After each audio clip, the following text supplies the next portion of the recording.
As Bunky mentioned, culture of security is important, and I had been to a few security conferences myself, especially at DEF CON, where people are like super geeky and like they're like geniuses on air.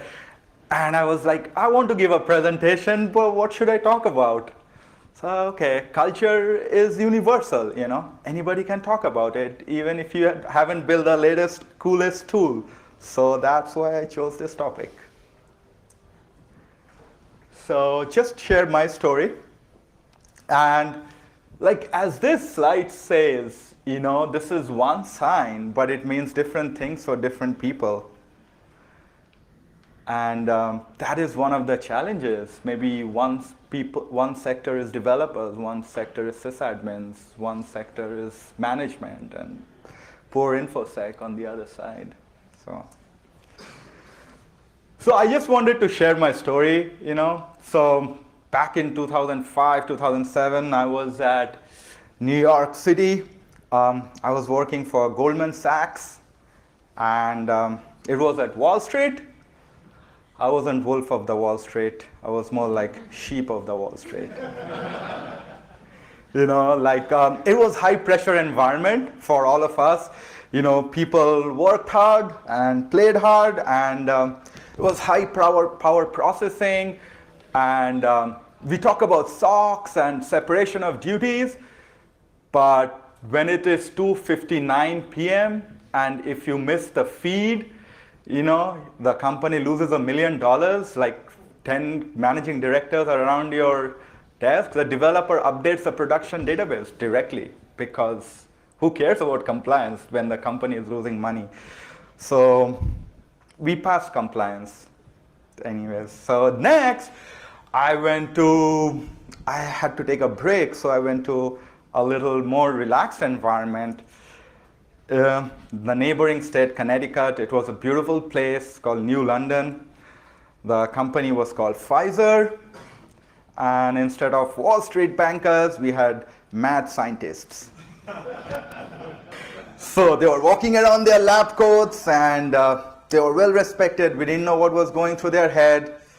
And funny story, a parking lot was called Viagra. So anyways, that was the biggest money earner for the company. So we had a lot of respect. So we managed documents. Pfizer, over a period of time, had acquired little labs from different companies. So we were managing all these documents. And FDA was a word that would make everyone shiver. So that was another thing I learned. Then after that, moved to a colder place, a flatter place, snuggled away among sprawling cornfields. In Midwest America, the company was State Farm Insurance. And here, the rock stars were the insurance agents. So we respected insurance agents because they sold policies and they brought in the money. And of course, we had a lot of mainframe systems, and it was RACF security. We had a lot of B2B integration with OnStar and other companies. Selling policies, buying policies on mobile phone was getting popular. And there was the occasional, double indemnity kind of occurrences. So after that, I moved to the coolest place, 2012, Austin. The funnest place I've ever been to, And yeah, it wasn't cold. You could, and if State Farm Insurance was like the mother of processes and procedures, because at State Farm, I have one State Farm colleague whom I met outside, but he's not here. But, the most important thing was availability of systems. Like the systems have to be available to sell policies. Confidentiality was not so important. But there was a lot of processes. I joined this company where processes were not that important. The game developers were the new rock stars. They would sit on their beach and, create games, open source, And you could install anything on their system, and people have lot more access. So, and if the gamers ain't happy, nobody's happy. And there was a lot of risk, because if the game doesn't succeed, the studios are going to fall down. So there was great risk ahead. So with that, I thought, what is culture? That is the culture that I saw from New York to Connecticut to Illinois to Austin. So there's a cool slide on culture.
So anyways, so as we read, culture is a collective treasure that is part of our collective memory, of our perception of ourselves. So if we have to map it to a company, what is a collective treasure? It's like the data assets. Our job titles are our perception of ourselves. If I'm the president, I own the company. If I'm a poor system analyst, probably not so much. It's the acquired pair of glasses through which we see life. And our stories are made up with our bittersweet experiences. If you are happy at work, if you are overworked, if our managers are demanding, we spend most time at work. And if we are tired at the end of the day, somebody sends us a link which says you won $1 million, or I'm your manager giving you a vacation to Hawaii. I've been working for 6 days straight. I'll probably click on that link. And so what unites us? The company mission, vision, and values, security policies, and standards. So, the more we know about the culture of others, so other departments, developers, everybody brings their own strength. It's not my way or the highway, it's your way, and I'm going to walk your way. These are the lessons that I learned the hard way. So before we proceed, let's take a quiz.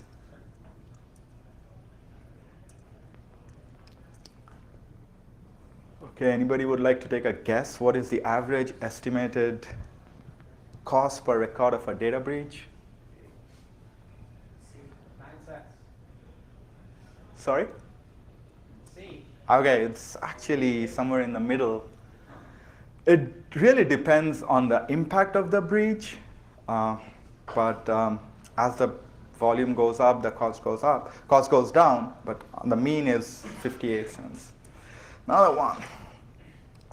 How long does it take for an attacker to compromise your system? Seconds, is that the answer? Yes, that is the answer. How long does it take for an attacker to walk away with your data?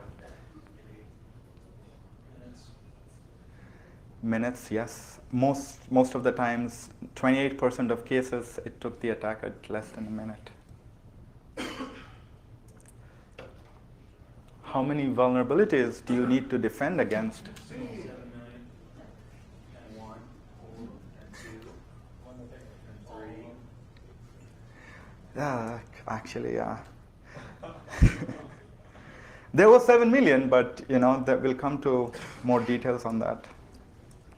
So, what was the common age of vulnerabilities seen in 2014? B. B? Sorry to say, Griff, you got the wrong answer.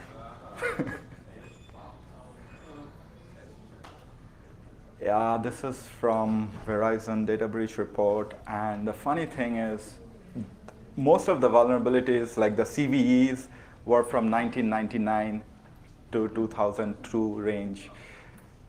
You know, SNMP version 1, Windows RDP, FTP protocols. Because we don't use them, nobody thinks they're still there, and they're a good gateway.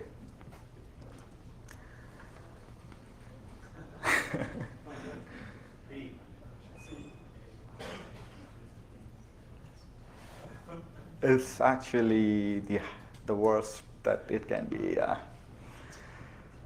So there are 23%. So since I was studying about culture, I thought like a lot of cultural incidents have happened because of insider attacks, you know. So I thought, let's say I'm an angry person in the room, like this guy, you know, I grew up in a tough culture, I'm not treated right, I decide to switch hats, it's payback time. So I look up the data breach reports to see who's succeeding. And,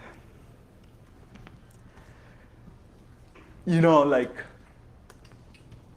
we're always pointing our fingers to, you know, other places, but like, one of the fourth top one is the insider misuse. So 1 among 10 people are going to do that. So if in this room there are like 50 people, you know, maybe, I don't know, the math, 1.25. Sorry? Yeah, spank them. So how would an insider create an attack? Insider could use phishing, because an insider is trusted, and phishing is a favorite tactic because everything said and done, the email ports are always open, you know, and the attacker, he's not really trying to get your information or my information. What is the attacker trying to do when he's sending a phishing link?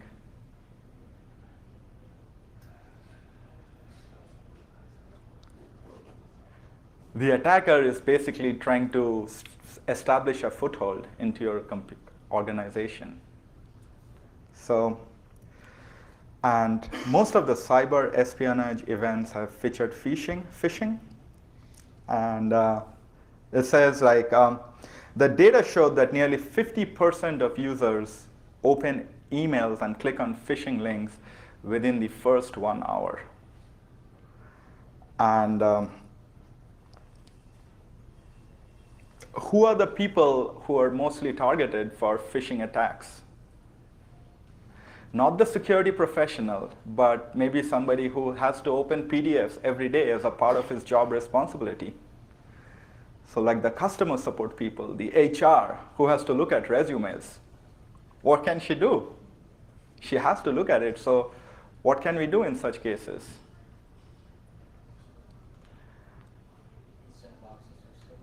Yeah, sandbox the system, not give them admin rights. And of course, security awareness training. Yeah, sorry. So the next one was vulnerabilities. And the top 10 vulnerabilities were, as I said, you know, like the top 10 CVEs were like Microsoft Windows XP, Windows 2000, XSS, directory traversal, RDP, SSL. These were all, if you look at the year range, they're from 1999 to 2002. So the attackers don't really have to work hard, you know.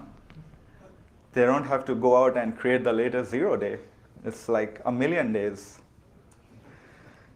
So let's say this angry guy wants to create more attacks. Stolen credentials, surprisingly, you know, are the root cause of 95% of web attacks. And When we were discussing this in our OWASP group study, like we go to Discount Electronics or Goodwill and buy the computers which are sitting out there. Somebody said, I don't need this and sold it off, but that user's information is still sitting there. And someone shared a story like even the police department, they were selling off their printers, but the scanned information was still available on the spool. Yeah. So, two-factor authentication can be helpful. Using password manager can be helpful. So, coming back to our angry insider, privilege abuse. Mostly the cases where we have seen insider attacks are these industries: public, healthcare, and financial services. And if you look at the chart, the end user is targeted the most, and then there are some sysadmins and other people. And it was 55% was privilege abuse, where there were internal actors involved. So sometimes instead of looking far away to the other corner of the globe, maybe we should look inside our company and see what's going on. And that would reduce some security threats. Anyway, I gave too much information. Let's take a deep breath. So let's go back to this angry guy. And he was like, why is he angry? Because he's not happy at his work. And so I searched, like, what are the factors that make you happy at your work? So, this is from the Boston Consulting Group. Take your time to read this and maybe implement it in your company.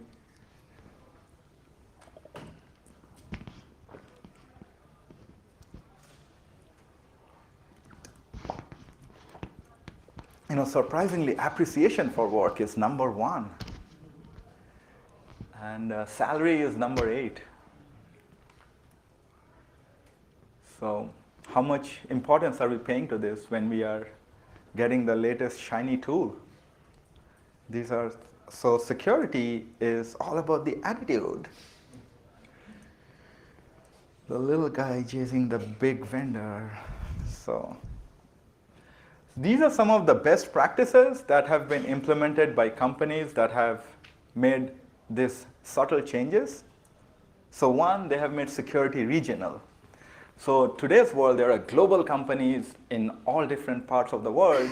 Instead of you being in Peoria, Illinois, and telling people all over the world in Eastern Europe what to do, why don't you make it regional? Why don't you trust the people who speak the language to talk to the local developers there?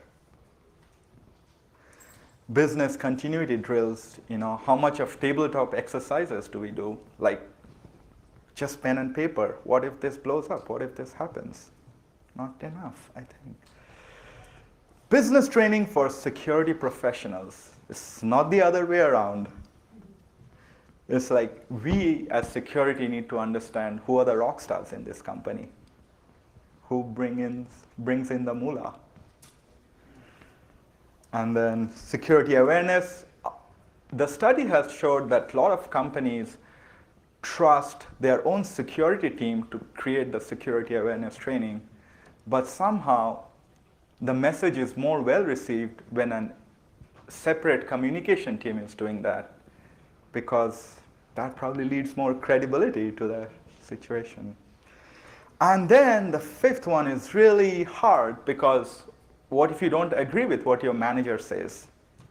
At the end of the day, he's doing a performance review, but sometimes we have to have the courage to stand up and say, I don't agree that you are ignoring all this 1999 to 2002 CVEs because they don't have a cool logo. So anyways, so trust but verify. And so these are some of the technical steps. The admin group in your company should not have any people in it, because that's the first place the attackers look for, the administrator group. Flash, Java, and all the rest of vulnerabilities from time immemorial. Shared admin credentials. In your company, I mean, I'm sure if we are honest here, we'll know like all the admins have the common credential through which they log in. It may be root, it may be tech, it may be admin, but that's a violation of basic security policy. So use Lieberman or something where they can, not promoting any vendor, but use some kind of temporary access instead of monitoring and alerting. Like in Target, they were doing monitoring and alerting, but they were not being alert about it.